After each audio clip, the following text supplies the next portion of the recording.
Hello, it's Alex and welcome to Hey Little Thrifter. I'm back with another Point Horror video, and today we're going to be looking at some more authors that just had 1 or 2 books in the series.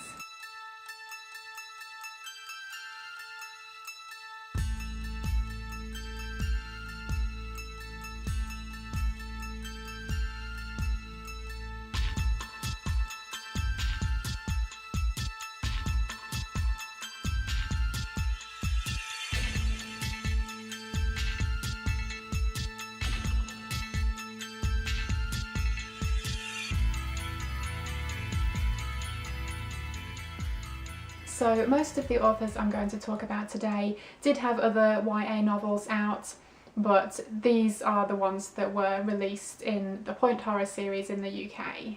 First up we have The Vampire's Love duology by Janice Harrell. Both books came out in 1996. Book 1 is Blood Curse. There's No Rest for the Wicked. This is about a vampire called Rena. She has been a vampire for over 200 years, and one day she meets a guy called James and she falls in love with him and he falls under her spell.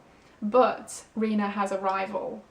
This cover is a little bit different to the usual Point Horror books because it has a matte finish, but the title and the lips are shiny. I'm not sure if that's coming up on camera, but it's a pretty cool cover. And book 2, Blood Spell.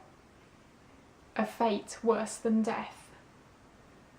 I won't say too much about this one because it would spoil book 1, but we are following the same characters plus a character from Rena's past.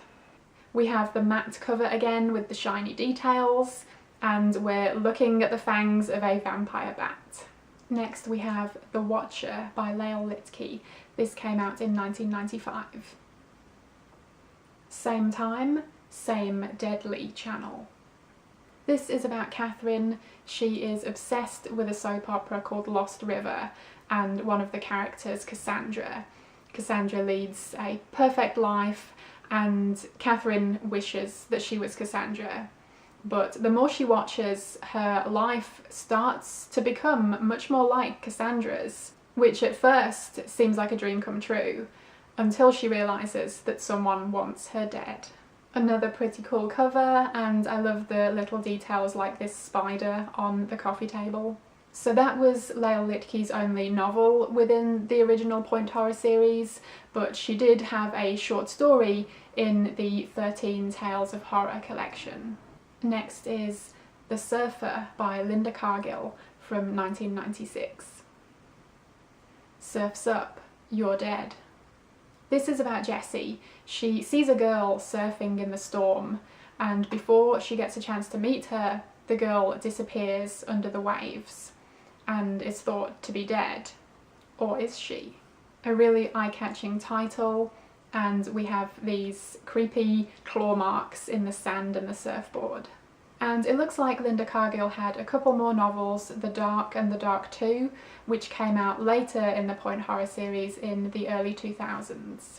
Next we have The Claw by Carmen Adams from 1996. The Mark of Death. So The Claw is about Kelly. She is really excited to be starting her summer job at the local zoo. One day someone leaves the cage open to the black leopard, and it escapes and is terrorising the town, and now seems to be heading straight for Kelly. I really like this cover with the pinks and purples and these claws coming through the locker, and the title also looks like claws.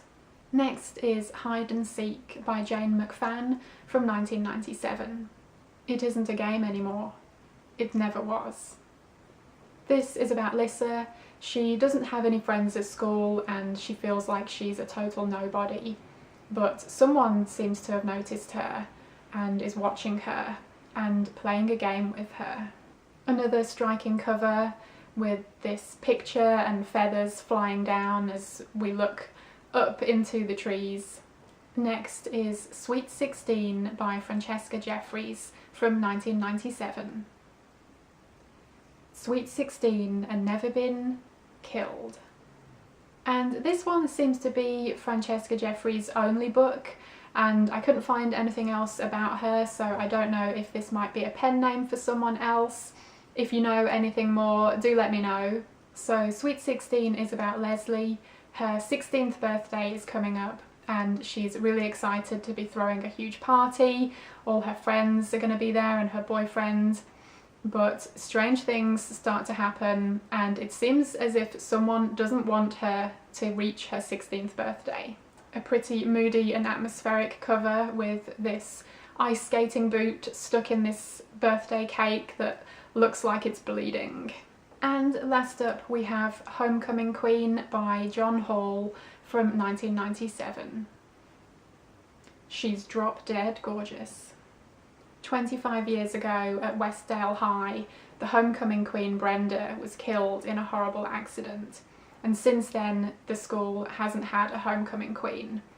Until now, when they decide to bring it back, but perhaps Brenda is back too, seeking her revenge. Another great cover with this dented and bloody sceptre falling through the water, and I love how the title also looks like it's blood kind of falling through the water.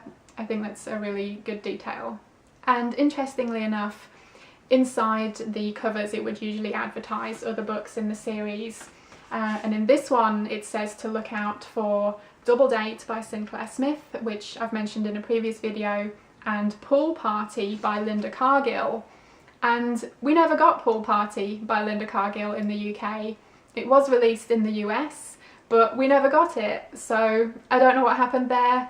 This was 1997, so we were coming to the end of the original run of Point Horror books, so maybe they just decided not to release it after all. But I just thought it was really interesting to see it mentioned in this book, and then it never happened. So those were the rest of the books in the original Point Horror series, and sadly that means the end of my Point Horror collection videos. It's been a lot of fun making these videos and sharing my collection with you.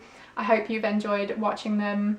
I do have a playlist full of all the other videos talking about my Point Horror collection, so do go check that out if you would like. I started this video series back in May of 2018 with an overview of my entire collection, and since then I've posted a video each month talking about the books by different authors. And then these last few videos have been about the authors that only had 1 or 2 books in the series. So yeah, unfortunately that brings us to the end of all the books.